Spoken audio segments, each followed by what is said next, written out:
दिखाई नहीं देगा। वो जो तो मैं पता नहीं।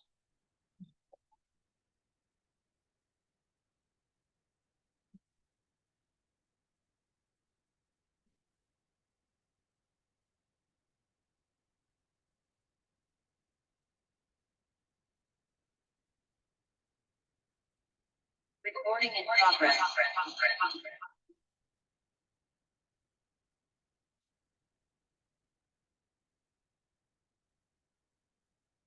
टेलीक्रेशन। ठीक है।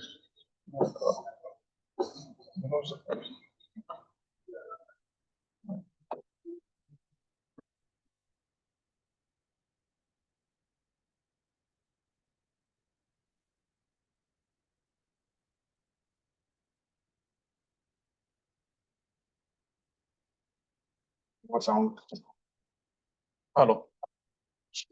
चलो जो भी लाइव है एक बार कंफर्म कर देंगे कि आपको वॉइस ऑडियो है नहीं। Good morning to all of you. तो लास्ट क्लास में हम लोग यार कंडक्टेंस पढ़ा रहे थे, तो कंडक्टेंस हम लोग मोलर कंडक्टेंस से खत्म कर चुके हैं। उसमें टॉपिक अभी तक छूटा हुआ हमारा कि मोलर कंडक्टेंस का जो वेरिएशन होता है डाइल्यूशन पे कैसे डिपेंड करता है। ठीक है, इस टॉपिक को हम लोग आज के क्लास में टाइम बचेगा तो लास्ट में ले लेंगे। अभी स्टार्ट करते हैं गैल्वेनिक सेल। ठीक है, गैल्वेनिक सेल के बारे में जो आज के क्लास का टॉपिक है, जो आपको मिला होगा आपको रूटीन में। ठीक, ध्यान देंगे। जब भी बात करते हैं गैल्वेनिक सेल का, तो गैल्वेनिक सेल में होता क्या है, आपका केमिकल एनर्जी इलेक्ट्रिकल एनर्जी में ट्रांसफर होता है। फिर से मैं रिपीट कर रहा हूँ, आपका केमिकल एनर्जी इसमें किसमें कन्वर्ट होता है, इलेक्ट्रिकल एनर्जी में, यानी केमिकल रिएक्शन ऑकर करेगा। ठीक है, और उसके एनर्जी को आप इलेक्ट्रिकल के फॉर्म में कन्वर्ट करोगे। जब भी हम गर्मी सेल का बात करते हैं तो वहां पे एनोड होगा और कैथोड होगा। एनोड पे हमेशा प्रोसेस क्या होता है, ऑक्सीडेशन। ठीक, और कैथोड पे हमेशा प्रोसेस क्या होता है, रिडक्शन।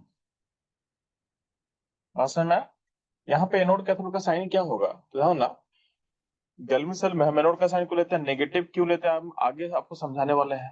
ठीक, तो एनोड का साइन क्या होगा, नेगेटिव। कैथोड का साइन क्या होगा बच्चों लोग, ये हो जाएगा पॉजिटिव। ठीक है, ये साइन कैसे होता है आगे आपको समझा देंगे। इतना क्लियर रहेगा। अब इसको आप लोग नोट करोगे, मैं आगे मूव कर रहा हूँ।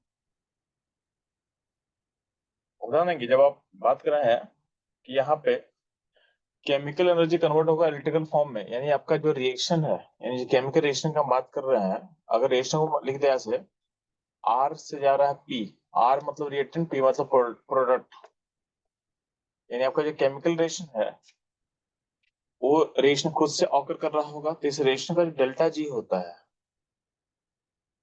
ये होता है नेगेटिव, यानी रिएक्शन खुद से ऑकर कर रहा होगा। और उस रिएक्शन का जो एनर्जी है उसको कन्वर्ट कर रहे हैं हम लोग किस फॉर्म में, इलेक्ट्रिकल फॉर्म में, इलेक्ट्रिकल फॉर्म में। ठीक है,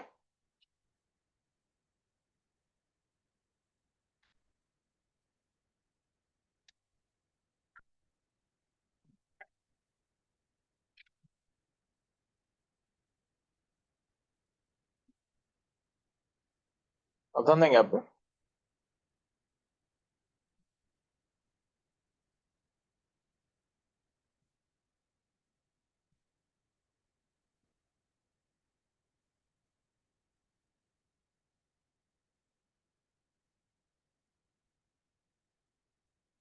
यहाँ पे जस्ट नीचे क्या लिखा हुआ आपको बता रहे हैं बस। तो बोला गया है एट, यहाँ पे 80 है, 80 एट एट स्टैंडर्ड कंडीशन। और आपके पास सेल का रिएक्शन अगर आर से पी है तो इसका अपना एक डेल्टा जी होगा। ठीक है, अब डेल्टा जी अगर हमारा कंडीशन स्टैंडर्ड होगा तो उसको हम डेल्टा जी नोट बोलते हैं। तो ये नोट सिंबल ऊपर होना चाहिए था, ये टाइपिंग मिस्टेक है, इसको आप ऊपर कर लेना। यहाँ पे तो ऊपर नोट सिंबल होगा। ठीक है,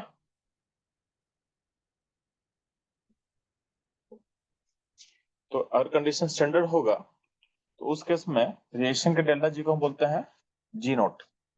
तो delta ji is delta G note जब कंडीशन क्या होगा, स्टैंडर्ड होगा। ठीक, अब ध्यान देना, डेल्टा जी ऑफ रिएक्शन को हम लिंक कर सकते हैं minus N F E of cell, यानी सेल पोटेंशियल।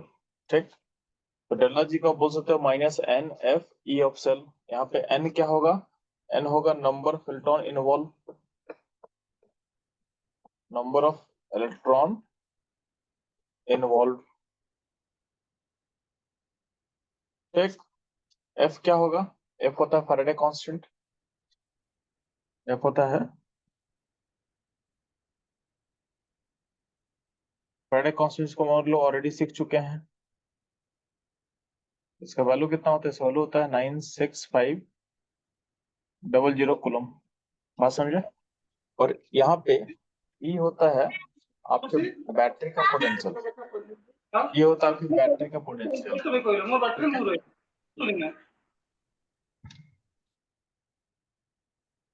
ठीक, तो चलो अपने इन से म्यूट रखेंगे चीजों को।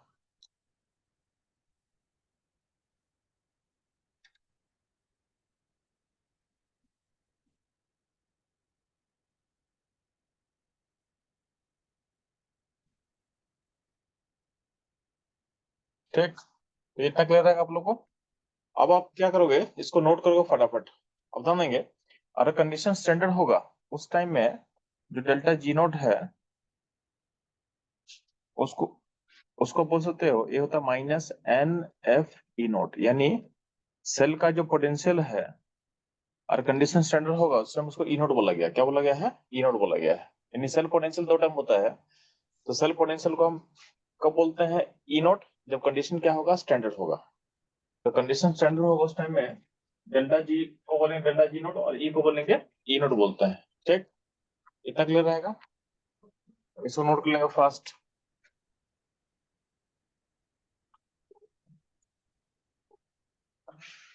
इसे नोट कर लेना, अगर नोट हो जाता है तो बस ओके कर देना चैट बॉक्स में।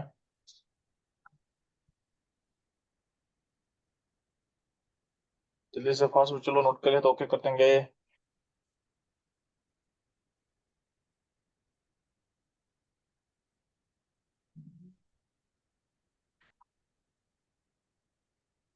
ठीक है, चलो तो आगे मूव करते हैं हम लोग।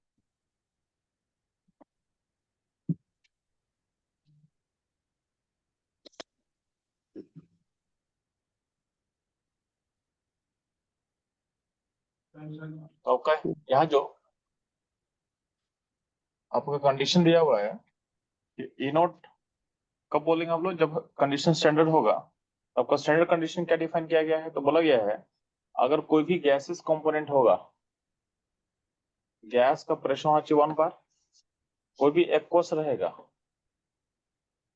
एक्वस एंटिटी का जो कॉन्सेंट्रेशन होता है, जो ब्रैकेट का सिंबल है रिप्रेजेंट कर रहा है कॉन्सेंट्रेशन, कॉन्सेंट्रेशन। ठीक है, तो कॉन्सेंट्रेशन क्या होना चाहिए, 1 मोलर होना चाहिए, और टेम्परेचर होना चाहिए 298 केल्विन होना चाहिए। ये आपका स्टैंडर्ड कंडीशन किस पॉइंट को हम बोलते हैं, डिफाइन किया गया है। ठीक, क्लियर रहेगा। और इस पॉइंट पे मैं फिर से रिपीट कर रहा हूँ, इस पॉइंट पे बैटरी के पोटेंशियल को हम ई नोट बोलेंगे और रिएक्शन के डेल्टा जी को हम बोलते हैं डेल्टा जी नोट बोलते हैं। ठीक, और इनमें रिलेशन क्या होता है इन दोनों में, तो delta G naught equal to क्या, तो minus N F E naught होता है। क्लियर रहेगा। ठीक, अगर मान लेते हैं कि इसमें से कोई भी कंडीशन अगर वॉलेट करता है, मतलब प्रेशर 1 बार या कॉन्सेंट्रेशन 1 मोलर, टेम्परेचर 298 केल्विन नहीं होगा, तो उस केस में क्या होता है कि आपका ये जो ई और डेल्टा जी है, यानी ये सब फिक्स नहीं होता है। ठीक है, ये सब फिक्स नहीं होगा।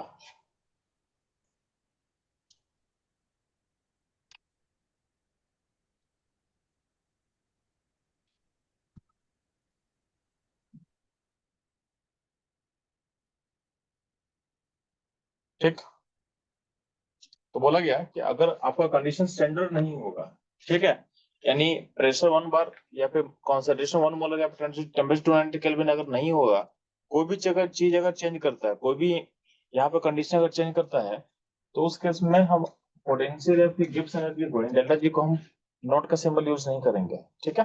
अच्छा, चूंकि ध्यान ना, ये कंडीशन कांस्टेंट है, ये कंडीशन चूंकि क्या है, कांस्टेंट है, तो कंडीशन जब कांस्टेंट होगा, आपको समझ में आना चाहिए कि कंडीशन चूंकि कांस्टेंट है, उस केस में जो ई नोट और डेल्टा जी नोट हम निकालेंगे, ये भी क्या होगा, कांस्टेंट होगा, एक कांस्टेंट वैल्यू होगा, ठीक है। इनका वैल्यू भी क्या होगा, एक कांस्टेंट होगा। किसी भी सेल का जो डेल्टा जी नोट होता है, ई नोट होता है, एक कांस्टेंट क्वांटिटी होता है, क्योंकि उसको मेजर करते हैं कांस्टेंट कंडीशन में। तो जो कंडीशन आपका कांस्टेंट है, तो वैल्यू भी क्या होगा, कांस्टेंट होगा, ठीक है। अगर हम वैल्यू को इनमें से किसी चीज को वेरी करेंगे, तो उस केस में आपका जो उसमें और कंडीशन वेरिएबल होगा, तो उसमें हम बोलते हैं अगर रिएक्शन में और कंडीशन अगर वेरिएबल होगा, यानी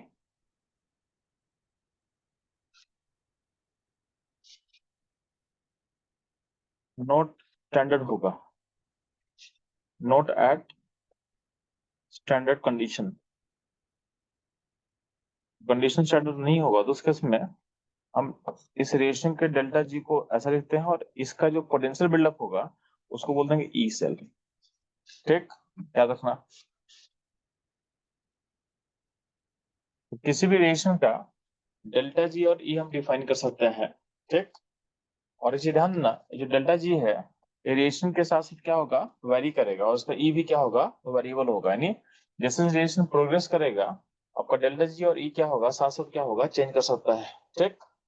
अब इसमें क्या होता है कि अगर रिएक्शन का जो कंडीशंस है, अगर रिएक्शन का तो कंडीशन कांस्टेंट होगा, क्या होगा, कांस्टेंट कांस्टेंट होगा, तो यही चीज जो किसी भी रिएक्शन का डेल्टा जी और ई हम बोल रहे हैं, सेम चीज क्या होगा, अगर कंडीशन को तो कांस्टेंट कर दोगे, तो उस केस में डेल्टा जी को हम बोलते हैं डेल्टा जी नोट, ठीक है। इसको पहले आप नोट कर लेंगे, फिर मैं जो बोल रहा हूँ उसको मैं समझाता हूँ आपको, जल्दी से फास्ट में चलो, नोट कर लेते हैं और मैसेज डाल देना चैट बॉक्स में।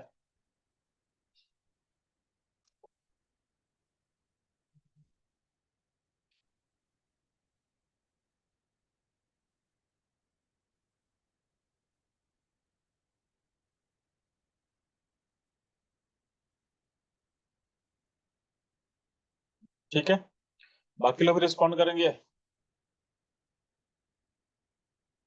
जब तक लोग रिस्पॉन्ड नहीं करोगे हम लोग कैसे पढ़ाएंगे। आप लोग को जहां भी इशू को बताते जाना आप लोग को। तो मैं यहाँ पे बोल कर रहा हूँ कोई चलो, कि अगर मान लेते कोई रिएक्शन जो है, अगर आरसीपी हम ऐसे लिख रहे हैं, तो इसका एक डेल्टा जी होता है और इसका अपना एक ई होता है, ठीक है।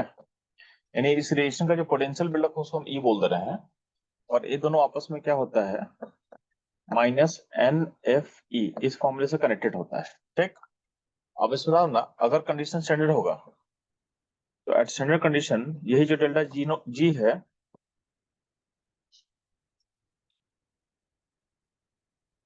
इसी को हम बोल देते हैं, ये कन्वर्ट होता है किसमें, डेल्टा जी नोट में कन्वर्ट हो जाता है, सेम चीज। यानी कंडीशन स्टैंडर्ड करेंगे तो डेल्टा जी का वैल्यू डेल्टा जी नोट बोल देंगे, और ई का वैल्यू को हम बोल देते हैं ई नोट बोल देता है, और इसको इस सेम तरीके से लिंक हो जाएगा एन एफ ई। और समझ में आया? तो रिएक्शन का डेल्टा जी और ई डिफाइन होता है हमेशा के लिए, ठीक है। कंडीशन स्टैंडर्ड करेंगे तो उसका वैल्यू भी कांस्टेंट हो जाएगा, उस पॉइंट पे डेल्टा जी का वैल्यू को बोलता है डेल्टा जी नोट, और ई का वैल्यू बोलता है ई नोट। डेल्टा जी क्या होता है, तो आप पढ़े होगा आप लोग क्लास 11 में, थर्मोडायनेमिक्स में, इसको बोला गया है फ्री फ्री एनर्जी, यानी चेंज इन फ्री एनर्जी, या फिर बोला गया है गिव्स फ्री एनर्जी का चेंज, गिव्स फ्री एनर्जी का चेंज। क्लियर रहेगा? तो अब ध्यान देंगे, क्योंकि आपका यहाँ पे आपका रिएक्शन, यानी केमिकल रिएक्शन का एनर्जी यूज करके आप इलेक्ट्रिकल फॉर्म में उसको कन्वर्ट कर रहे हैं, तो केमिकल रिएक्शन खुद से ऑकर कर रहा होगा, जो ही प्रोसेस खुद से ऑकर करता है उसको हम बोलते हैं स्पॉन्टेनियस प्रोसेस, स्पॉन्टेनियस प्रोसेस। जो भी प्रोसेस खुद से ऑकर करेगा उसको बोलते हैं हम लोग स्पॉन्टेनियस प्रोसेस, ठीक। किसी भी स्पॉन्टेनियस प्रोसेस का डेल्टा जी नेगेटिव होता है, डेल्टा जी नेगेटिव होता है, पढ़े हुए कहाँ पे, थर्मोडायनेमिक्स में। तो अब रिलेशन ध्यान देना कि डेल्टा जी नेगेटिव है, और डेल्टा जी कैसा लिंक है आपकी ई से, तो नीचे भी दिख रहा हो यहाँ भी दिख रहा है आपको कि डेल्टा जी ई से इस तरह से लिंक होता है। तो डेल्टा जी अगर माइनस एन एफ ई होगा और डेल्टा जी अगर नेगेटिव होगा तो चूंकि माइनस एन लगा हुआ है तो इसका मतलब क्या होगा उस केस में ई सेल क्या होगा पॉजिटिव होगा। क्या होगा ई सेल क्या होगा पॉजिटिव होगा। तो अगर आपका सेल वर्क कर रहा है यानी सेल काम कर रहा है मतलब उसका डेल्टा जी क्या होगा नेगेटिव होगा और उस सेल का पोटेंशियल क्या होगा सेल का पोटेंशियल क्या होगा पॉजिटिव होगा। ठीक। डेल्टा जी क्या होगा minus N F E clear रहेगा। यहाँ तक नोट कर लो और बस चैट बॉक्स में ओके कर देना है।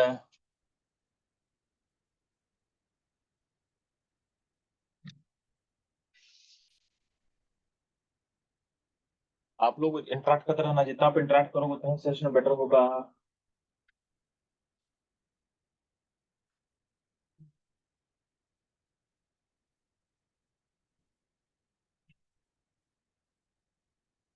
ठीक है तो हम आगे मूव कर रहे हैं। अब जब भी बात करते हैं हम सेल का ठीक है तो सेल का एक अपना थर्मोडायनेमिक एफिशिएंसी का हमेशा बात होता है। सेल का हमेशा एक थर्मोडायनेमिक एफिशिएंसी का टर्म आएगा।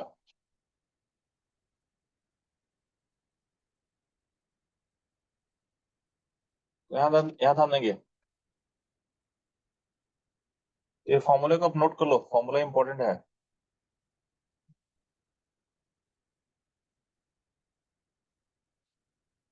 फॉर्मूला इंपॉर्टेंट क्यों को समझाते हैं। यहाँ देखो यहाँ दिया हुआ है ना थर्मोडायनेमिक एफिशिएंसी ऑफ सेल। किसी भी सेल का जो है वैल्यू होता है यह होता है delta G by delta H का रेशियो होता है। Delta G by delta H का रेशियो होगा। ठीक। तो यहाँ delta G by delta H का रेशियो होगा और डेल्टा जी को हम बोल सकते हैं माइनस एन एफ ई। तो इसको आप ऐसे लिंक कर सकते हो। ये फॉर्मूला इंपॉर्टेंट क्यों है ध्यान सुनना आपको समझाते हैं फॉर्मूला इंपॉर्टेंट क्यों आपके लिए।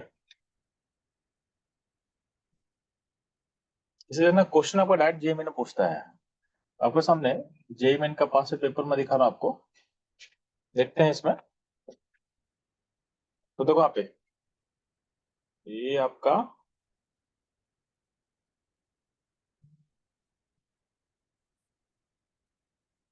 आई थिंक नीट के क्वेश्चन में आया हुआ था क्वेश्चन।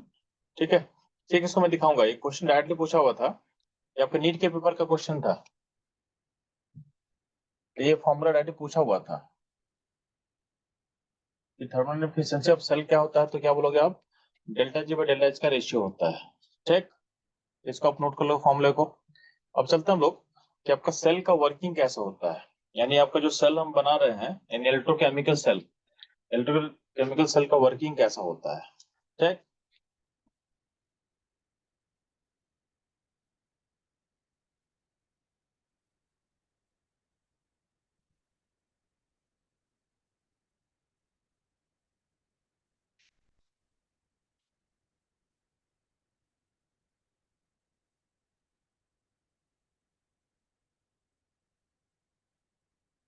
तो ये ध्यान ना आपके सामने पहला स्टेप में क्या किया गया ना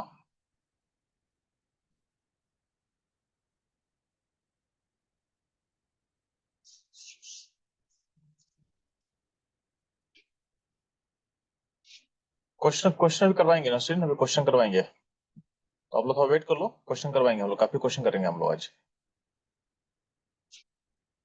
बस अभी तक क्या करना है जो स्लाइड्स में दिखा रहा हूँ उसको आप नोट कर लेना है।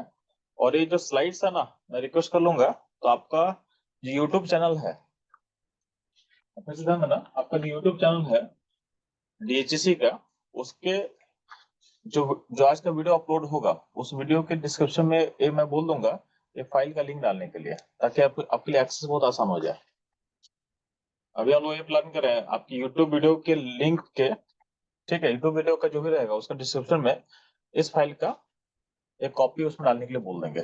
ठीक है वहां से आपको मिल जाएगा फाइल। फिर भी आप क्या करोगे क्लास में उसको नोट करते चलो। तो ध्यान देंगे यहाँ पे आपके पास क्या है एक सेटअप यहाँ पे देखोगे यहाँ पे सेल बनाए हुए हैं यहाँ फोकस करना पहले। ठीक। तो यहाँ पे सेल बना हुआ है सेल में क्या है एक जिंक एक आपके पास यहाँ पे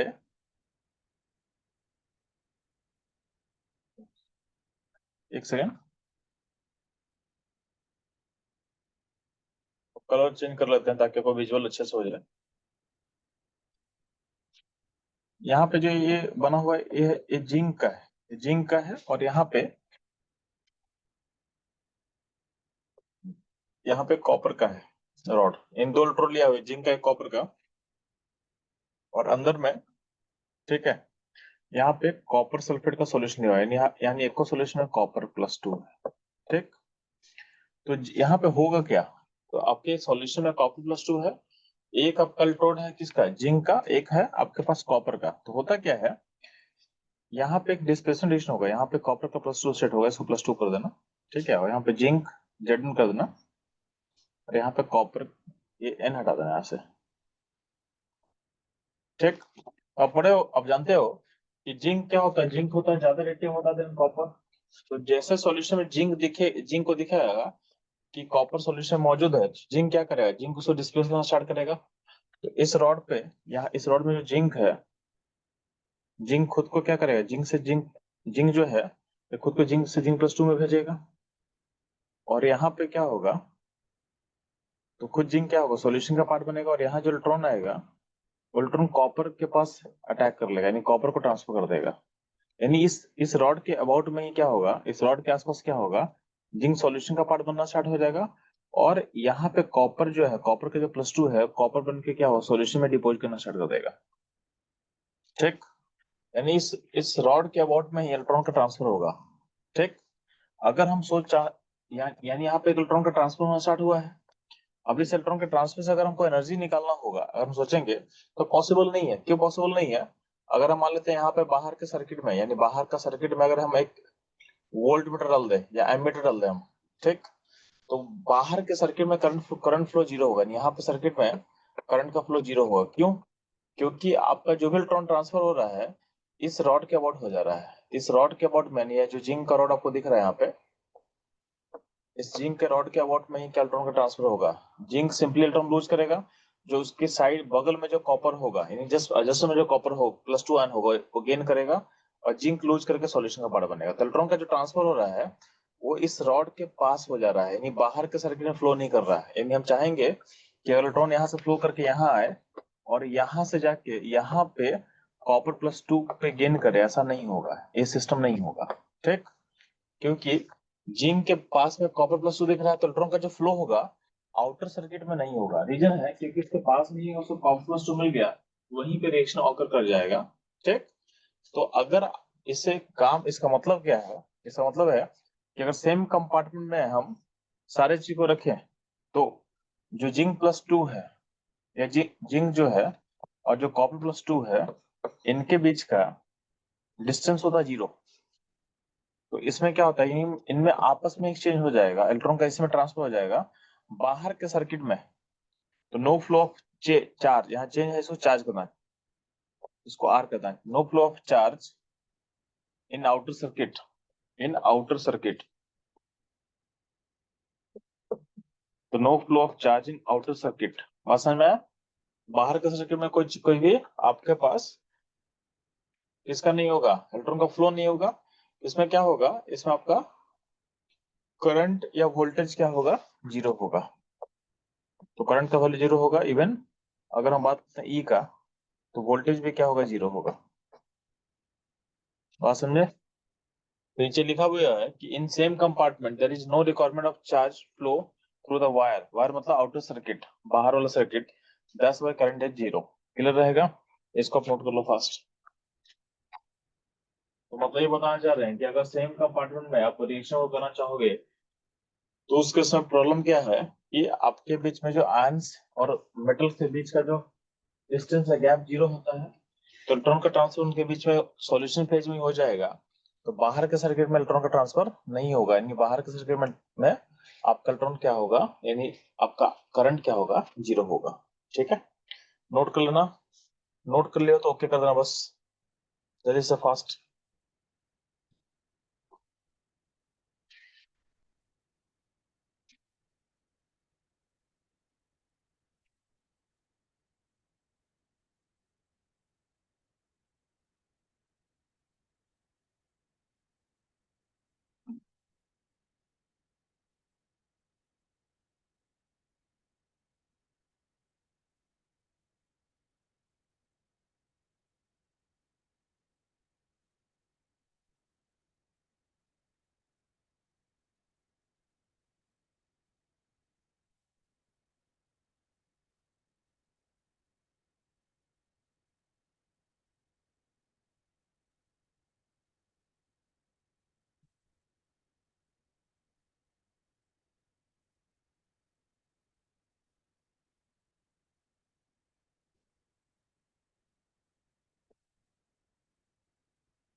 ठीक है।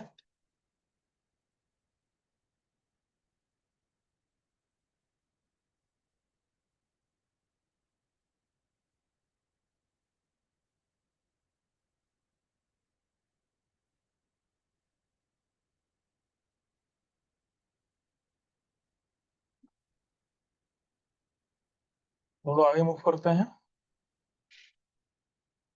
अच्छा, इसका सॉल्यूशन क्या निकाला गया? तो सॉल्यूशन निकाला गया कि यहाँ पे हम लोग क्या कर रहे हैं, जो कंपार्टमेंट है उसको 2 कंपार्टमेंट कर दे रहे हैं। ठीक,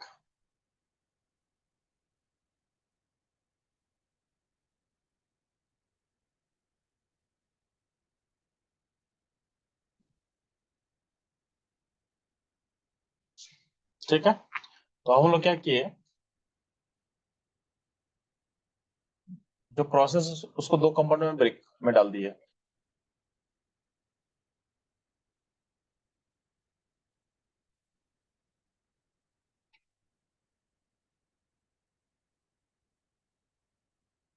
इसमें क्या जिंक और डिप किया हुआ है, और सॉल्यूशन में जिंक सल्फेट का सॉल्यूशन इलेक्ट्रोलाइट लिया हुआ है।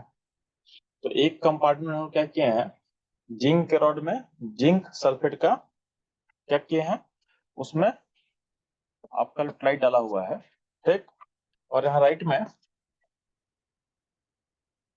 कॉपर सल्फेट के आपके कॉपर का इलेक्ट्रोड जहाँ डिप किया हुआ है कॉपर सल्फेट के सॉल्यूशन में, यानी सिंपली जिस मेटल का इलेक्ट्रोड है उसी मेटल का एक सॉल्ट दिया गया है इलेक्ट्रोलाइट के फॉर्म में। ठीक, अब ध्यान देंगे, इसको क्या किए हैं, आउटर सर्किट से यानी कनेक्शन कनेक्शन किया हुआ है, यानी जिंक को कनेक्ट किया गया, कॉपर रॉड से कनेक्ट किया हुआ है। आपको दिख रहा होगा आउटर सर्किट में जिंक का कनेक्शन जो होगा किससे कनेक्शन होगा, तो जिंक का रॉड को कनेक्ट किया गया है कॉपर के रॉड से, यानी कॉपर के इलेक्ट्रोड से। ठीक, अब ध्यान देंगे, जैसे जिंक को हम कनेक्ट किए किसके साथ, तो जिंक को कनेक्ट किया गया है कॉपर के साथ, और कॉपर के इलेक्ट्रोड वाले सॉल्यूशन में आपका कॉपर+2 आयंस होगा। ठीक, तो जिंक को दिख रहा है कि राइट वाले कंपार्टमेंट में कॉपर+2 के फॉर्म में है, और जिंक आपको पता है कि zinc is more reactive than copper. तो जिंक का टेंडेंसी क्या होगा, कॉपर को डिस्प्लेस करने का, कॉपर+2 को डिस्प्लेस करके कॉपर भेजने का। तो यहाँ पे एक रिएक्शन स्टार्ट होगा। रिएक्शन क्या स्टार्ट होगा कि आपके एनोड पे यानी जिंक वाले पॉइंट पे, ठीक है, तो जिंक वाले पॉइंट पे क्या होगा, जिंक जो खुद यहाँ पे है ये खुद को भेजेगा जिंक+2 में। तो जिंक+2 में यहाँ दिख रहा है, ये सॉल्यूशन में आया, और यहाँ पे इलेक्ट्रॉन जमा होना स्टार्ट होगा। तो जिंक से जिंक+2 सॉल्यूशन फेज में चला गया अपने कंपार्टमेंट में, और यहाँ पे इलेक्ट्रॉन जमा होगा। ठीक, और ये इलेक्ट्रॉन जो जमा हो रहा है ये आपके सर्किट में मूव करेगा और यहाँ पहुंचेगा, यहाँ पहुंचेगा। ठीक, तो इलेक्ट्रॉन यहाँ पहुंचेगा। अब इलेक्ट्रॉन क्या होगा, इलेक्ट्रॉन कॉपर के पास जाके उसको क्या करेगा, रिड्यूस करेगा। यानी यहाँ पे आपका रिएक्शन क्या होगा, ये जो कॉपर+2 है ये आपका इलेक्ट्रॉन गेन करके क्या होगा, कॉपर के फॉर्म में डिपोजिट करेगा। और समझे, यानी आपका लेफ्ट वाले कंपार्टमेंट में जिंक खुद में इलेक्ट्रॉन लूज किया है, तो यहाँ पे क्या होगा प्रोसेस, यहाँ पे होगा ऑक्सीडेशन। इसको देखो नीचे लिखा हुआ ऑक्सीडेशन। ठीक, तो ये आपका ऑक्सीडेशन हाफ है, और राइट वाले में कॉपर+2 क्या है, इलेक्ट्रॉन गेन करके क्या होगा, रिड्यूस होगा। तो इसको बोलते हैं हम रिडक्शन हाफ। क्या बोलते हैं, रिडक्शन हाफ। तो ये एक हो गया आपका ऑक्सीडेशन हाफ, एक होता है आपका रिडक्शन हाफ। ठीक, यहाँ तो कोई दिक्कत नहीं है, तो ये चलेगा। ठीक, अब हम ना इस प्रोसेस में आप देखोगे कि जिंक वाले इलेक्ट्रोड पे इलेक्ट्रॉन चूंकि यहाँ पे जमा हो रहा है, तो इलेक्ट्रॉन यहाँ पे यानी इलेक्ट्रॉन का सोर्स की तरह बिहेव कर रहा है। तो चूंकि यहाँ पे इलेक्ट्रॉन अगर बिल्ड हो रहा है तो इसका साइन क्या होगा, नेगेटिव हो जाएगा। यानी जिंक वाले इलेक्ट्रोड पे इलेक्ट्रॉन क्या हो रहा है, बिल्डअप हो रहा है, इस साइन पे होगा, नेगेटिव होगा। और जो इलेक्ट्रॉन है यहाँ पे आके कंज्यूम हो रहा है, यहाँ पे आपका इलेक्ट्रॉन कंज्यूम हो रहा है, यानी इलेक्ट्रॉन के सिंक की तरह काम कर रहे हैं, यानी इलेक्ट्रॉन यहाँ पे खत्म हो रहा है, इसको हम बोल सकते हैं पॉजिटिव। तो जिंक वाले पॉइंट पे इलेक्ट्रॉन बिल्ड हो रहा है, इलेक्ट्रॉन जमा हो रहा है, उसको बोलते हैं साइन नेगेटिव। और कॉपर वाले पॉइंट पे क्या हो रहा है, जहाँ जहाँ पे कैथोड है वहां पे इलेक्ट्रॉन क्या हो रहा है, कंज्यूम हो रहा है, यानी इलेक्ट्रॉन का सिंक है, वहां पे इलेक्ट्रॉन खत्म हो रहा है। तो इलेक्ट्रॉन खत्म कहाँ पे होगा, जहां पे चाहे पॉजिटिव होगा। ठीक है, तो उस एनालॉगी को देखते हुए इसको हम बोल सकते हैं कि कॉपर वाले पॉइंट पर बोल सकते हो पॉजिटिव बोल सकते हो। ठीक है, जिंक वाला पॉइंट क्या है? एनोड है। एनोड क्यों है? क्योंकि यहाँ पे ऑक्सीडेशन प्रोसेस हो रहा है, तो जिंक जिंक वाले पॉइंट को बोल सकते हो कि ये काम क्या है, ये काम करेगा एज एनोड की तरह, ठीक। और कॉपर वाला जो इलेक्ट्रोड है वहां पे रिडक्शन प्रोसेस हो रहा है, रिडक्शन प्रोसेस को हम बोलते हैं, तो यहाँ एक जो इलेक्ट्रोड होगा बिहेव करेगा एज कैथोड की तरह, ठीक है। तो एनोड कैथोड क्लियर हो चुका है। अब इसमें ध्यान देंगे, इसमें एक पॉइंट आपको नोट करना है कि बिगिनिंग में जो जिंक जिंक का जो कंपार्टमेंट था वहां पे आपका इलेक्ट्रोलाइट क्या था? Zinc sulphate. बिगिनिंग में क्या था? जिंक +2 का जितना चार्ज होगा उतना ही चार्ज होगा किसका?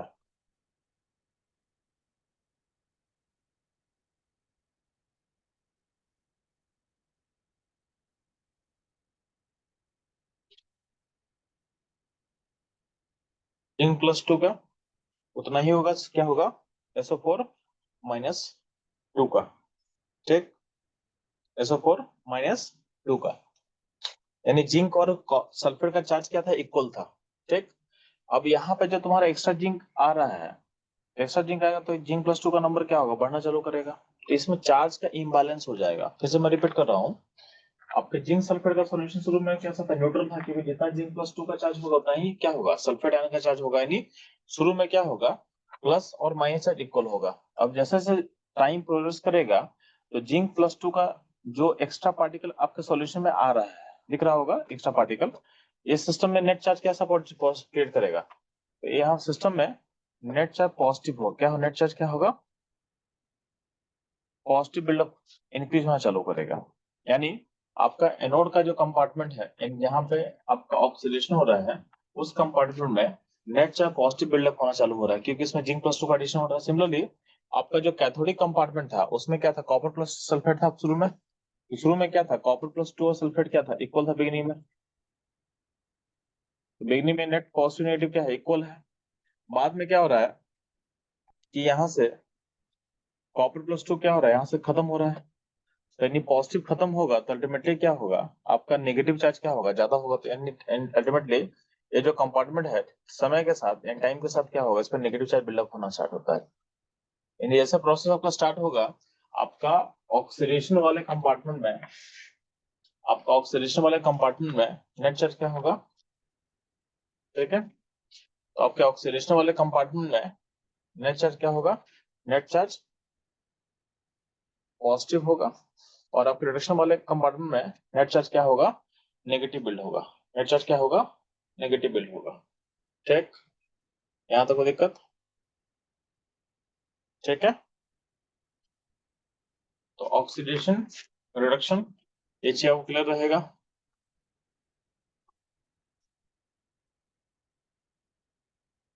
ठीक है, अब प्रॉब्लम क्या हो रहा है कि जैसे आपके पास सिस्टम में एनोड वाले कंपार्टमेंट में पॉजिटिव बिल्ड होगा, तो उस केस में क्या होता है? जब पॉजिटिव बिल्ड हो रहा है, ये पॉजिटिव बिल्ड होगा तो ये अगले पॉजिटिव को नहीं आने देगा। यानी अगर मान लेते हैं कि आपके कंपार्टमेंट में पॉजिटिव बिल्ड हुआ, तो जो नेक्स्ट जिंक +2 सिस्टम में आना चाहेगा उसको रिपेल करेगा।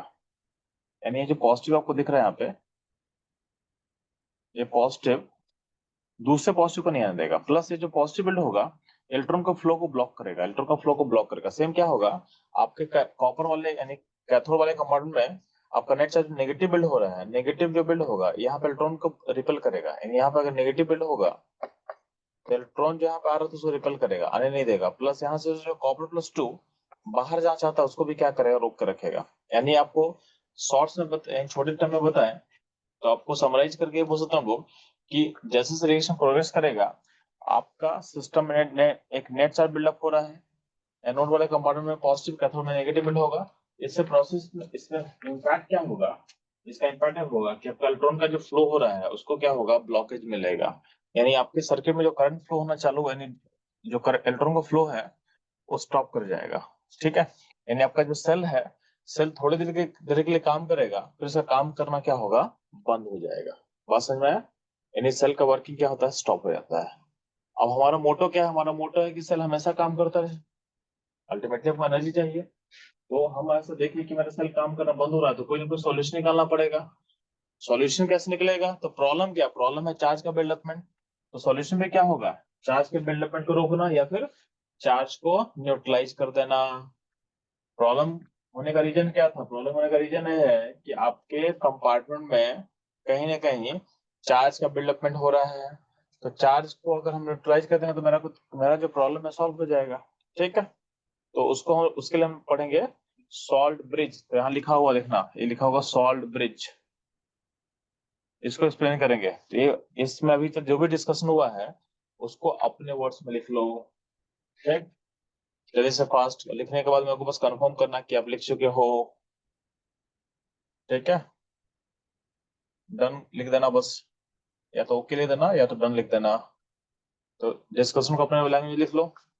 फिर मूव करेंगे कि सॉल्व, ये जो प्रॉब्लम हो रहा था कि चार्ज का जो बिल्डअपमेंट हो रहा है उसको न्यूट्रलाइज करने के लिए सॉल्वेज कैसे काम करता है उसको देखेंगे, फिर हम लोग आगे बढ़ेंगे। जल्दी से चलो लिख के बताएंगे फास्ट।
ठीक है, चलो पता ना, हमारा फोकस रहेगा सॉल्व ब्रिज। सॉल्व ब्रिज कैसे काम करता है?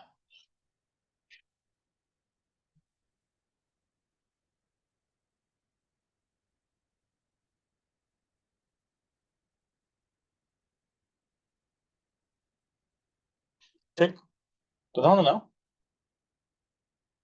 सॉल्व ब्रिज में एक सॉल्व हम लेते हैं। ठीक है, एक सेकंड बस रुकना।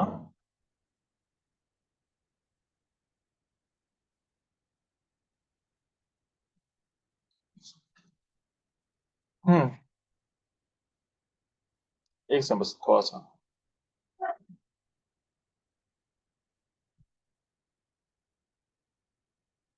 तो कर्सर स्मूथ नहीं है तो इसे थोड़ा सा दिक्कत हो रहा है।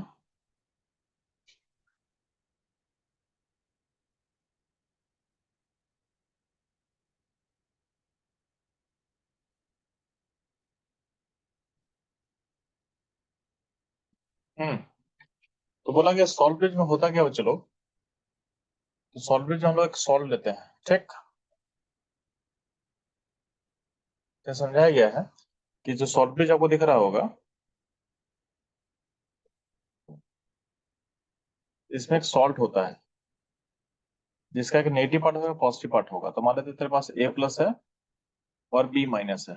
ठीक है, और प्लस इनको इनमें एक सुटेबल सॉल्वेंट या बोल सकता है मीडियम होता है जिसमें इजिली मूव कर सकता है। ठीक है, तो अगर अगर या फिर कोई हम जेली ऐसा सब्सटेंस लेंगे जिसमें इसको आपको रखा जाता है जहां से इसका आयनिक मूवमेंट क्या होगा, अलाउड होगा, यानी आयन आयन इजिली मूव कर सकता है। ठीक, तो आपको पता है कि आपका ये सॉल्यूशन क्या है, इस सॉल्यूशन में नेट चार्ज क्या होता है, पॉजिटिव बिल्ड हो रहा था due to addition of zinc plus 2। और इस सॉल्यूशन में क्या हुआ, नेट चार्ज नेगेटिव बिल्ड हो रहा था due to removal of copper plus 2। तो होता क्या है कि आपका जो सॉल्ट ब्रिज का जो नेगेटिव पार्ट है यानी बी माइनस वो इधर मूव करेगा और ए प्लस वो इधर मूव कर जाएगा। तो ऐसा ऐसा करने से क्या होता है, आपका जो नेट चार्ज बिल्ड हो रहा है सिस्टम में वो क्या होगा, तो आपका जो नेट चार्ज बिल्ड हो रहा है सिस्टम में वो क्या होगा, वो न्यूट्रलाइज होना चालू होगा। क्या होगा चलो, वो न्यूट्रलाइज होना स्टार्ट होगा। ठीक है, नेट चार्ज क्या होगा आपका, न्यूट्रलाइज होना स्टार्ट होगा। ठीक, इतना क्लियर रहेगा, इतना क्लियर रहेगा। तो आपका सॉल्वेज करता क्या है, कि आपका नेट चार्ज बिल्ड होने नहीं देगा, तो क्या होगा, आपका जो फ्लो है इलेक्ट्रॉन का चलता रहेगा, यानी आपके आउटर सर्किट में इलेक्ट्रॉन का फ्लो होगा। ठीक है, कहाँ से, एनोड से कैथोड की तरफ, और अंदर वाले सर्किट में चार्ज का फ्लो हो रहा है। तो अगर आपसे बोला जाएगा कि करंट का डायरेक्शन क्या होगा, तो करंट का जो डायरेक्शन होता है आउटर सर्किट में होगा कैथोड से एनोड की तरफ, यानी इलेक्ट्रॉन के फ्लो के उल्टा में। ठीक है, और अंदर वाले सर्किट में क्या होगा, फ्रॉम एनोड टू कैथोड, इधर होगा, इस साइड। ठीक है, तो आप ये याद रखना कि आपके आउटर सर्किट में जो करंट का फ्लो है ड्यू टू इलेक्ट्रॉन है, और आपके अंदर वाले सर्किट में due to flow of charge है, due to flow of charge होगा। क्यों, क्योंकि आपके पास सॉल्वेज में क्या है, आपके पास जो है, आपके पास आयन का मूवमेंट हो रहा है। इस आयन के मूवमेंट से भी क्या होगा, करंट बिल्डअप होगा जो कि अंदर के सर्किट में चलेगा। तो आपको ये ध्यान देना है कि आउटर सर्किट में जो करंट बिल्डअप हो रहा है due to flow of electron होगा, और आपके इनर सर्किट में जो करंट बिल्डअप होगा due to flow of ions होगा। तो कभी कभी ये लॉजिकल क्वेश्चन आपसे पूछा जा सकता है, इसको ध्यान देंगे, क्लियर रहेगा। अब नीचे में ध्यान लिखा हुआ है कि अगर सॉल्वेज नहीं होगा तो क्या होगा। तो या तो ये तो आपको हम लोग बता ही चुके हैं कि अगर सॉल्वेज नहीं होगा तो क्या होगा। तो नहीं होने से प्रॉब्लम क्या होगा कि आपका हर कंपार्टमेंट है, दोनों जो कंपार्टमेंट है, उसमें एक नेट चार्ज का बिल्डअपमेंट होगा, और आपके सिस्टम में, यानी आपका जो करंट का फ्लो है क्या होगा, धीरे धीरे क्या होगा, स्टॉप कर जाएगा। ठीक, ठीक है, क्लियर रहेगा। तो सॉल्वेज समझ में आ गया। अब सॉल्वेज में बोला गया कि जो सॉल्ट है उसका जो A प्लस और B माइनस है, इन दोनों चार्ज का आयनिक मोबिलिटी सेम होना चाहिए। क्यों होना चाहिए, ताकि जिस स्पीड से B माइनस मूव करे सेम स्पीड से आपका A माइनस मूव करे, यानी नेगेटिव पॉजिटिव चार्ज का जो मूवमेंट है उसका स्पीड क्या होना, सेम होना चाहिए। सेम क्यों होना चाहिए, ताकि आपका जो न्यूट्रलाइजेशन का पॉइंट है, यानी आपका जो चार्ज न्यूट्रलाइज कर रहा है, दोनों सेम टाइम पे हो। अगर ऐसा नहीं होगा तो प्रॉब्लम सॉल्व नहीं होगा। अगर मान लेते हैं कि बी अगर फास्ट मूव कर रहा है एक के कंपेयर में, तो ए पॉजिटिव को जल्दी न्यूट्रलाइज कर देगा, और सेम टाइम में ए अगर मूव स्लो करेगा तो वहां पे चार्ज न्यूट्रलाइज नहीं होगा। तो यहाँ पे चार्ज का इम्बैलेंस तभी भी रहेगा। बात को समझो, अगर दोनों चार्ज अगर सेम स्पीड से नहीं मूव करेगा तो आपका सेम टाइम में न्यूट्रलाइजेशन चार्ज का नहीं होगा। तो उसके समय प्रॉब्लम जो है वो रिमेन रहेगा, मतलब प्रॉब्लम सॉल्व आपका नहीं होगा। उसके समय करंट क्या होगा, करंट का जो प्रोडक्शन है, यानी इलेक्ट्रॉन के फ्लो को क्या होगा, ब्लॉकेज मिलेगा। तो बोला गया है कि सॉल्ट ब्रिज में जो सॉल्ट होता है उसका नेगेटिव और पॉजिटिव चार्ज का मूवमेंट क्या होना चाहिए, सेम होना चाहिए। अब इस मूवमेंट और इस मोबिलिटी के लिए, इस स्पीड के लिए टर्म होता है केमिस्ट्री में आयनिक मोबिलिटी। इसलिए बोला गया है कि आयनिक मोबिलिटी क्या होगा, दोनों का सेम होना चाहिए, यानी आर प्लस और आर माइनस का रेडियस क्या होगा, सेम। ठीक, यहाँ पे कोई दिक्कत?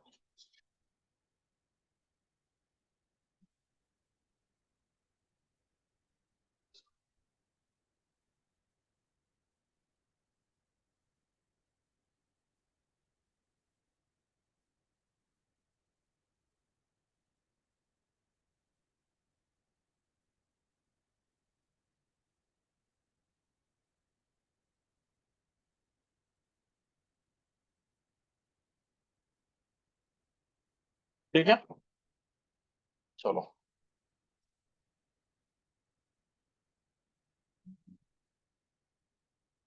अब चलते हैं, आगे मूव करते पे चलो। यहाँ तो कोई दिक्कत तो बताएंगे मेरे को। जैसे वो नीचे लिखा भी हुआ है कि अगर सॉल्वेज,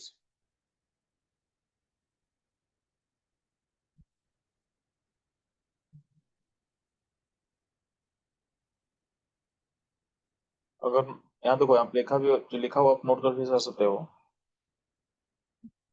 एक सेकंड बस।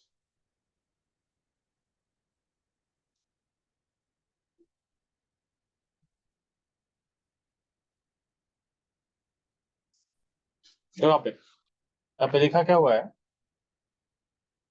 कि अगर सॉल्ट ब्रिज अगर नहीं होगा तो क्या होगा। बोला हुआ है कि oxidation half zinc plus two increase करेगा। इसके कारण क्या होता है, फर्दर जिंक प्लस टू का एडिशन क्या पॉसिबल नहीं होगा।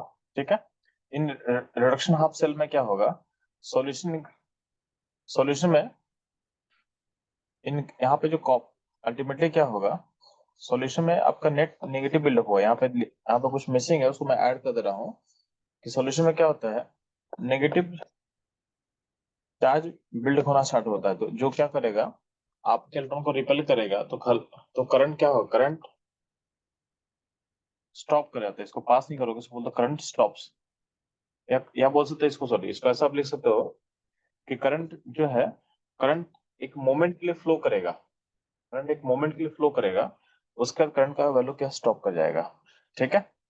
तो current passes for only a moment only, ठीक, करंट मोमेंट ओनली पास करता है, देन इट स्टॉप्स,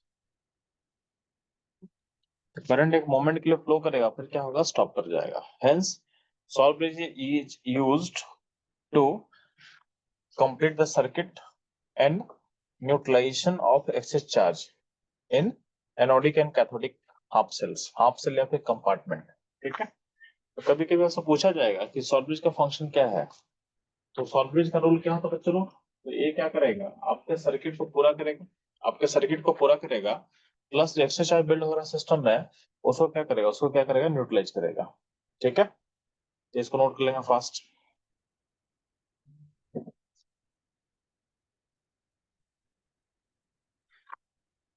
नोट कर लेंगे चलो।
ठीक है,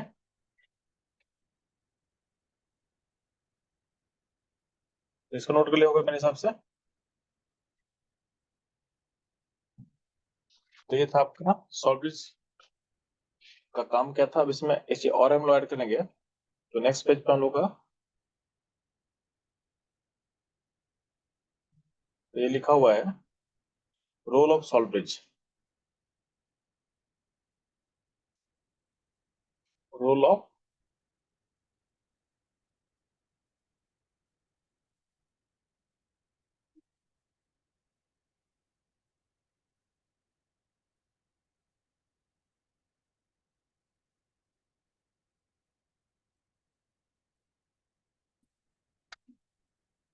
हम्म,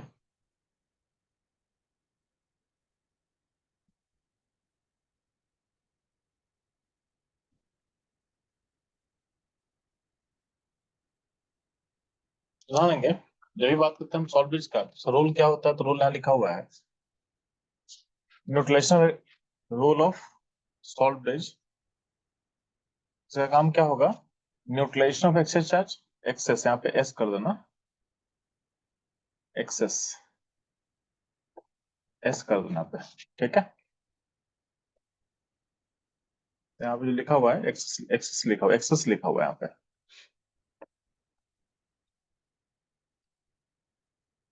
तो neutralization of excess charge in completion of circuit.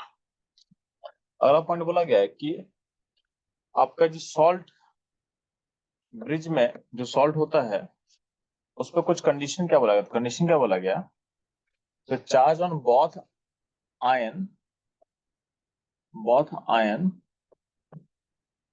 Both ion must be same, मतलब अगर प्लस होगा तो साथ में क्या होना चाहिए, माइनस होना चाहिए, नहीं तो, और अगर मानते हैं कि +2 हुआ तो क्या होगा, -2 होना चाहिए, चार्ज का वैल्यू इक्वल होगा, नॉर्मली हम लोग इसको चूज करते हैं +-2, ठीक है।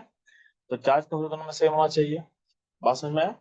और प्लस उनका आयनिक मोबिलिटी क्या होना चाहिए, सेम होना चाहिए। ठीक, यानी दोनों का स्पीड क्या होगा, सेम होगा। ये कब होगा, जब उनका रेडियस क्या होगा, रेडियस ऑफ कनायन और रेडियस ऑफ आयन क्या होगा, सिमिलर होगा। तो उसके उनका आयनिक मोबिलिटी क्या होता है, सेम होता है। ठीक, इसको नोट कर लेंगे, इसको नोट करेंगे फास्ट।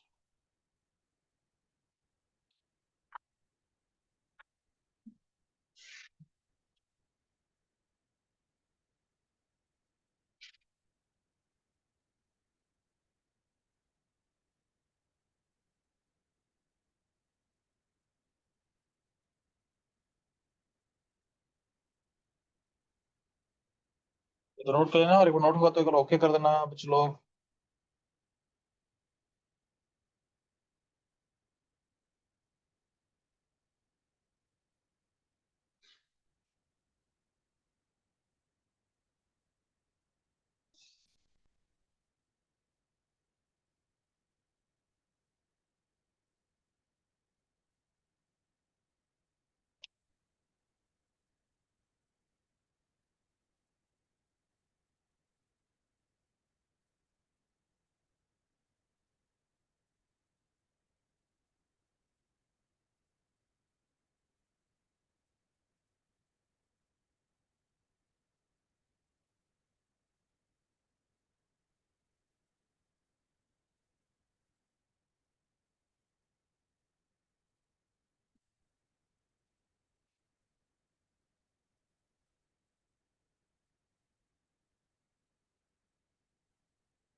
ठीक है,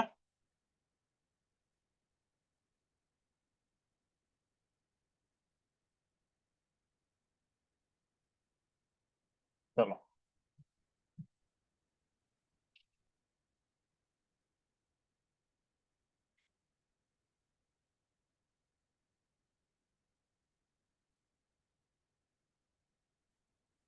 बताओ ना, जब भी बात करें सॉल्वेंट्स का, तो उसमें बोला गया कि किस किस सॉल्ट को हम ले सकते हैं। तो बोला गया है कि सॉल्ट का आयनिक मोबिलिटी सेम होने के लिए क्या बोला गया है, आपका दोनों का रेडियस का हर चीज सेम होना चाहिए, यानी आयन का रेडियस का सिमिलर होना चाहिए। तो आपको पता होना चाहिए कि के का, पोटेशियम आयन का size, ammonium ion, Cl minus, इन सब से क्या होता है, सिमिलर होता है।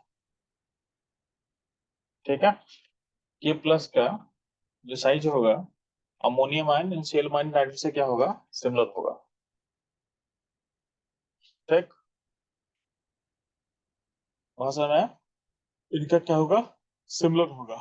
ठीक, तो इनका कोई भी कॉम्बिनेशन का तुम सॉल्व भी दे सकते हो, जैसे KCl होगा, KNO3 होगा, NH4Cl होगा, NH4n3 होगा, ये सब सॉल्व की तरह काम कर सकता है, क्योंकि इन सब में आयन का साइज क्या होगा, सिमिलर होगा। मतलब ना, आपका जो सॉल्वेंट में जो भी सॉल्ट आप ले हुए, वो आपका पीपीटी फॉर्म नहीं करना चाहिए, या फिर आपका जो भी सॉल्यूशन है उसके कंपोनेंट से रिएक्ट नहीं करना चाहिए, रिएक्ट नहीं करना चाहिए पीपीटी फॉर्मेशन, और ये रिएक्शन पार्टिसिपेट नहीं करना चाहिए, याद रखना चाहिए को। जैसे एग्जांपल, अगर तुम्हारे पास आपके कंपार्टमेंट में सल्फेट आयन है, और सल्फेट आयन जो है उसके साथ अगर बैरियम प्लस 2 हम डाल देंगे, तो बैरियम प्लस 2 क्या बनाएगा, पीपीटी बना देगा। इस तरह का आयंस को आपको अवॉइड करना है सॉल्विंग में।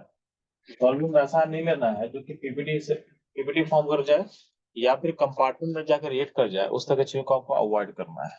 ठीक, ये ध्यान देना। इसको आप नोट कर लेंगे जल्दी से फास्ट, और कंफर्म कर देना नोट करने के बाद।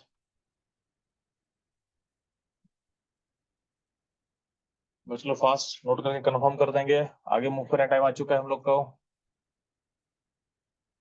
बाकी बच्चों भी रिस्पॉन्ड करेंगे।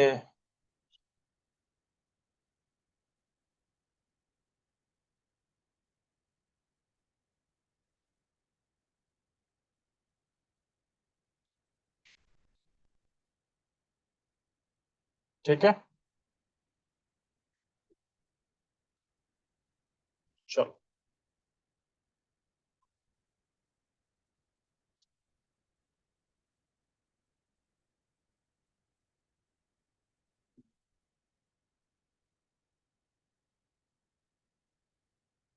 अब यहाँ पे जो है ना, अब हमको सेल को रिप्रेजेंट करने आना चाहिए।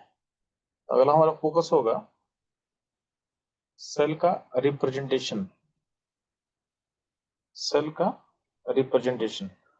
अब जैसा आप लोग क्लास 10 में पढ़े होंगे, तो सर्किट को रिप्रेजेंट करने के लिए हम लोग कुछ सिंबल यूज करते थे, ठीक है। तो अगर आप 10th आपको याद होगा कुछ, तो रेसिस्टेंस को आपके पास रेसिस्टेंस को रिप्रेजेंट करने के लिए हम लोग ऐसा कोई सिंबल यूज करते थे, ठीक।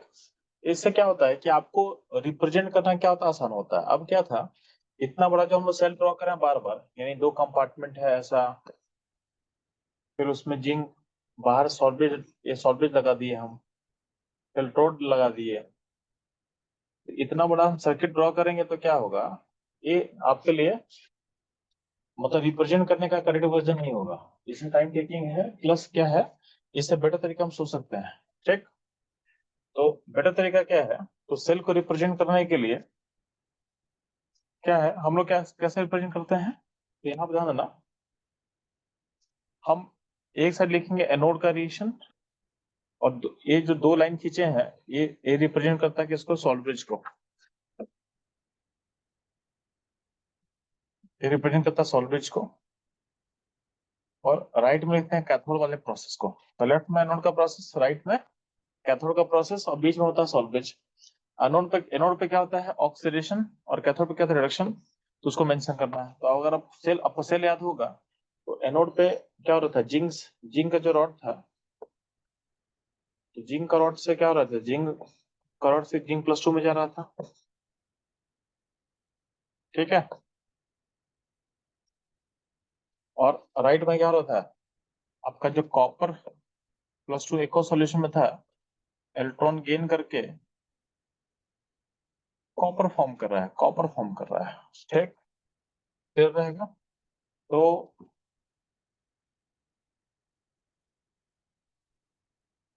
आपके पास क्या होगा, जिंक जो है, तो जिंक से जिंक+2 गया, यानी यहाँ पे ऑक्सीडेशन हो रहा है, तो उसको हम ऐसे रिप्रेजेंट करते हैं, जिंक से जिंक+2, और यहाँ पे जो जो हॉरिजॉन्टल एरो है उसके लिए एक वर्टिकल लाइन खींचा गया है, तो जिंक से जिंक+2 एक्वा सॉल्यूशन, और यहाँ 2 लाइन खींचा गया है किसके लिए, सॉल्वेज के लिए, और यहाँ होगा कॉपर+2 से यहाँ कॉपर में। यानी सिंपली क्या करना है, ये जो सेल बड़ा सा हम इसमें जो फिगर हम ड्रॉ किए थे, उसी को छोटे में कैसे रिप्रेजेंट किया जाता है, तो लेफ्ट साइड एनोड और राइट साइड कैथोड, यानी लेफ्ट में ऑक्सीडेशन प्रोसेस को बताओगे, राइट में आपका रिडक्शन प्रोसेस बताओगे, और बीच में 2 लाइन खींच के बता दोगे सॉल्वेज, क्या बता दोगे, सॉल्वेज का काम करेगा। तो आपका जो रिप्रेजेंटेशन लिखा हुआ है, जिंक गया है जिंक+2 में, और कॉपर+2 गया है कॉपर में, तो यहाँ पे कॉपर+2 से कॉपर गया, तो यहाँ पे +2 ये हटा दो, तो हटा दे रहा हूँ, इसको हटा दोगे ऐसे, ठीक है, बस समझ में आया? इसको इस तरह नोट कर लेंगे कि सेल का, ये होगा सेल का रिप्रेजेंटेशन, कि सेल को कैसे रिप्रेजेंट करते हैं पूरे तरीके में। इसमें कोई दिक्कत हो, चलो इसके ऊपर नोट कर लेंगे।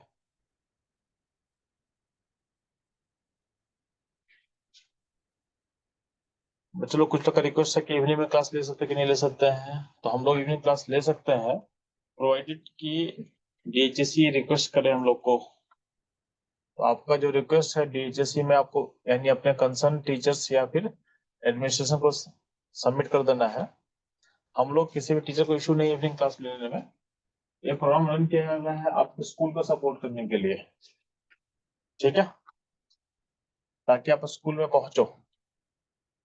तो अगर आप लोग को इवनिंग में क्लास करना है, तो आप लोग अपने रिक्वेस्ट को सबमिट करोगे, डिपेंडिंग अपॉन जो रिस्पॉन्स है हम लोग फिर प्लान करेंगे किसको कैसे कर सकते हैं हम लोग, ठीक है। अगर इतना नोट कर ले तो बता देंगे फास्ट में, चलो हम लोग फिर मूव करेंगे सेल के पोटेंशियल यानी ईएमएफ, सेल का ईएमएफ कैलकुलेशन में।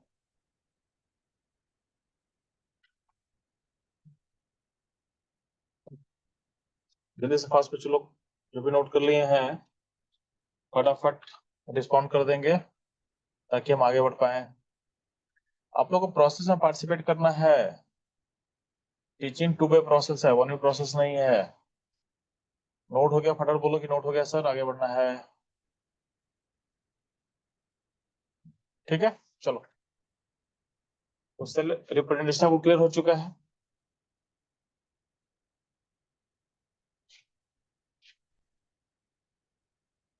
अब ध्यान ना, हमको फोकस करना है सेल के ईएमएफ कैलकुलेशन पे।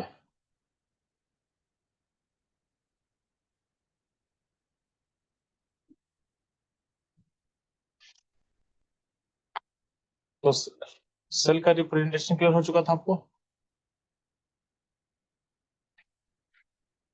सेल का रिप्रेजेंटेशन क्लियर हो चुका था, यहाँ पे आपको पता है सेल को हमसे दिखा सकते हैं। अब अच्छी ध्यान देंगे, हर रिएक्शन का अपना एक पोटेंशियल होता है, हर रिएक्शन का अपना एक पोटेंशियल होता है। ठीक है, तो मान लेते हैं जिंक से जिंक प्लस 2 गया, तो ये चीज ध्यान देना,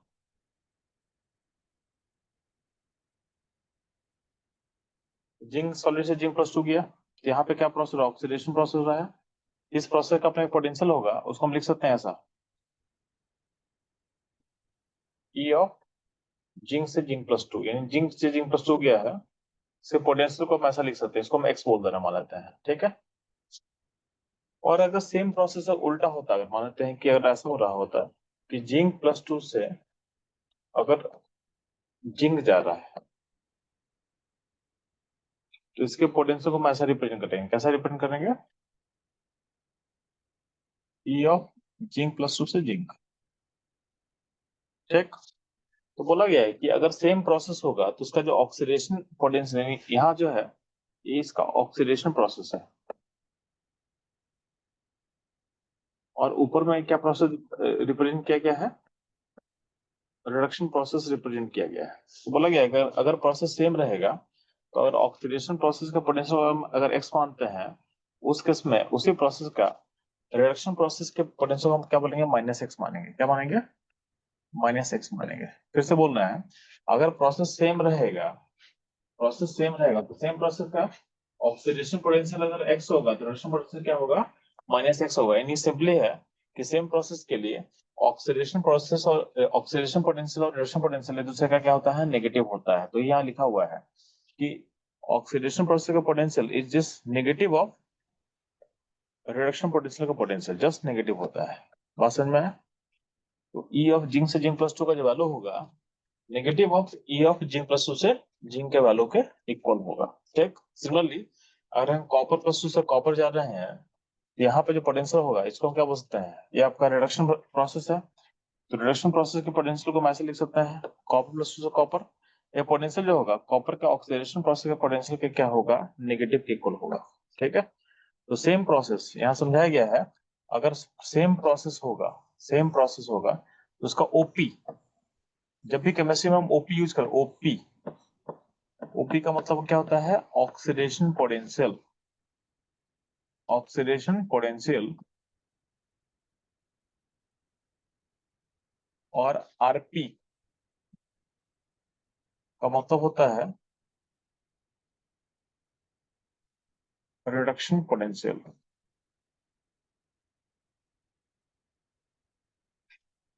तो सेम प्रोसेस का ऑक्सीडेशन पोटेंशियल और रिडक्शन पोटेंशियल दूसरे का क्या होता है, नेगेटिव होता है, जिसमें क्या होगा, नेगेटिव होगा। ठीक,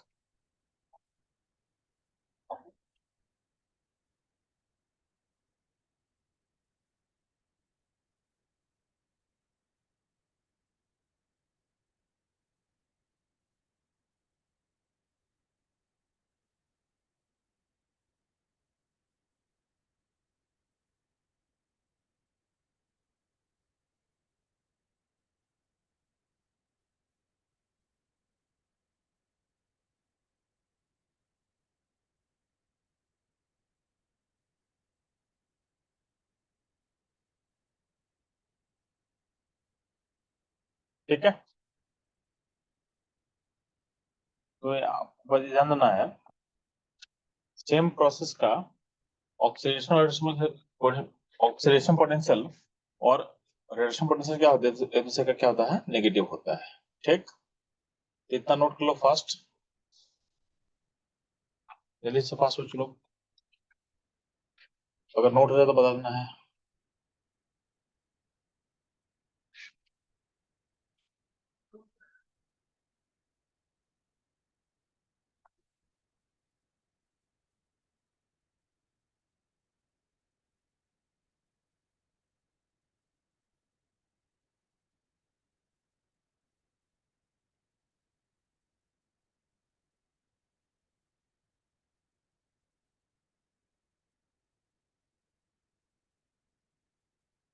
ठीक है, चलो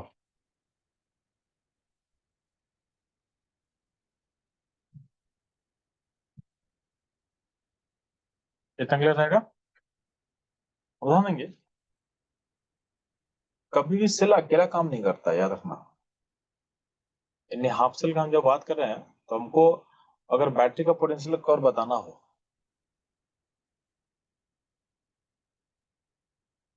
वो आपका जो सेल था ऐसा कुछ था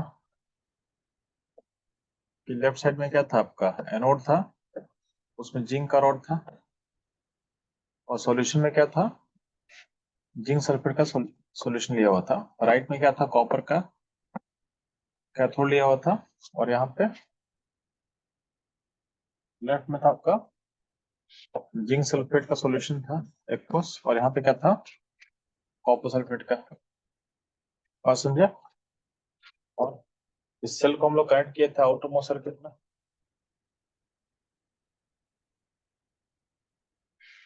ठीक, और यहाँ पे सॉल्ट ब्रिज था, तो ये हो गया सॉल्ट ब्रिज। बात समझे? तो यहाँ पे जो इसको वोल्ट मीटर से, अगर हम यहाँ पे वोल्ट मीटर लगा के इसका पोटेंशियल मेजर करेंगे, तो ध्यान देना करंट के फ्लो, एक ये जो आधा का कंपार्टमेंट है ना एनोड कैथोड का, ये आधा का काम नहीं करेगा, हमेशा पूरा काम करेगा। तो यहाँ पे अगर वोल्ट मीटर लगा के पोटेंशियल मेजर करें, तो जो पोटेंशियल होगा दोनों के इलेक्ट्रोड का सम होगा, ठीक है। क्योंकि कभी भी हाफ सेल ऑपरेट नहीं करता, हाफ सेल ऑपरेट नहीं करता है, ठीक है। तो सेल का जो पोटेंशियल मेजर करोगे उसमें क्या होगा, जिंक और कॉपर दोनों के इलेक्ट्रोड का पोटेंशियल का सम होगा। तो ये जो इस सेल का काम, और इस सेल का हमको इनोड सेल कैसे हम मेजर करेंगे, तो बोला गया कि जो इनोड सेल है, जो वोल्ट मीटर से वो जो वोल्टेज होगा, अब जो वोल्ट मीटर का वोल्टेज होगा वो आपका इनोड सेल दे देगा, बट ये जो इनोड सेल होगा दोनों इलेक्ट्रोड के पोटेंशियल का सम होगा। तो अल्टीमेटली प्रोसेस क्या हो रहा है, तो जिंक जो है, आपको पता है कि जिंक कहाँ जा रहा है, जिंक जा रहा है जिंक से जिंक प्लस टू में, और कॉपर क्या है, यहाँ पे कॉपर प्लस टू कहाँ जा रहा है, कॉपर प्लस टू से कॉपर जा रहा है। बात समझे? तो आपका जो वोल्टेज है, यानी इनोड्स, ये जो ई सेल है, वो जिंक से जिंक प्लस टू का पोटेंशियल, और कॉपर प्लस टू से copper potential, copper plus two से कॉपर के पोटेंशियल का क्या होगा, सम होगा, ठीक है।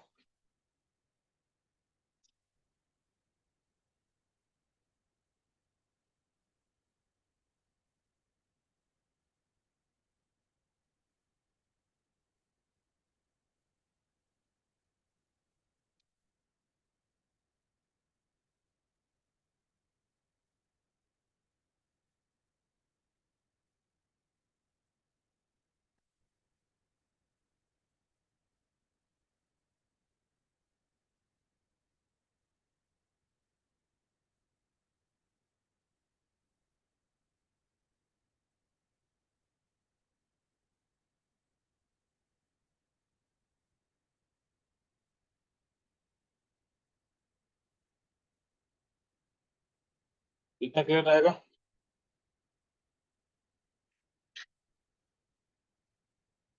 तो यहाँ तक कोई दिक्कत नहीं है। तो अल्टीमेटली क्या बोला गया है कि जो सेल का पोटेंशियल होगा, वो जो प्रोसेस हो रहा है उनके उनके प्रोसेस के पोटेंशियल का सम होगा, ठीक है। तो जिंक ऑक्सीडाइज हुआ है, यानी एनोड में ऑक्सीडेशन होता है, और कैथोड में क्या होता है, रिडक्शन होता है। तो बोला गया है कि एनोड वाले कंपार्टमेंट का ओपी चाहिए आपको, ओपी मतलब ऑक्सीडेशन पोटेंशियल, और कैथोड कैथोड वाले कंपार्टमेंट का आपको आरपी चाहिए। क्या चाहिए चलो, आरपी चाहिए। आरपी मतलब रिडक्शन पोटेंशियल चाहिए, ठीक। तो ये आपको इनोड से दे देगा।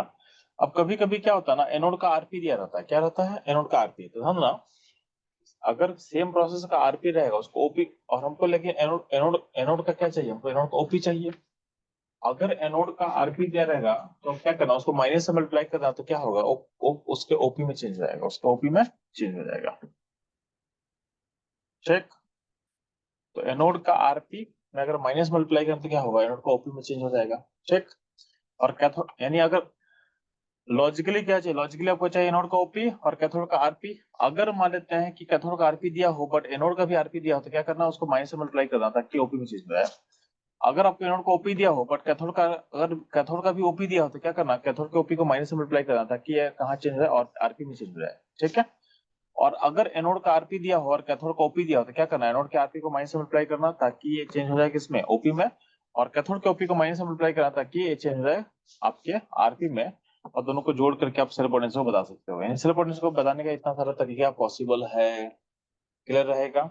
नीचे समझाया हुआ है कि अगर कंडीशन स्टैंडर्ड होगा उस केस में आपका जो पोटेंशियल उसको हम बोलते हैं ई नोट।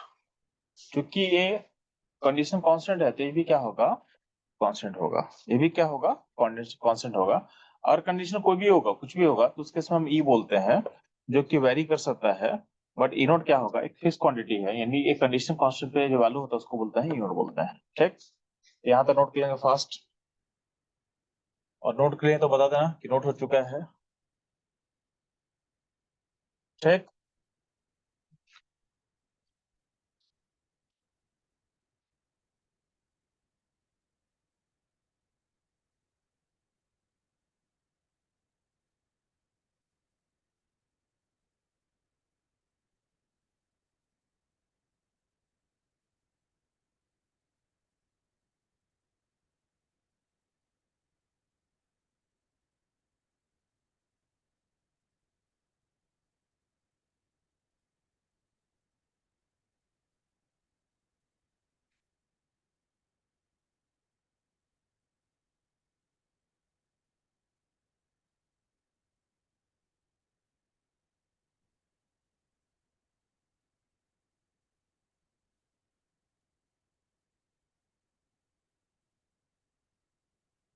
ठीक है,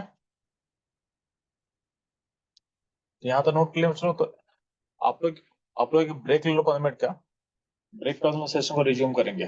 ठीक है, तो आपका 9 o'clock हो रहा है, तो 9:15 से 9:20 के बीच में आप लोग लाइव आ जाओगे दोबारा।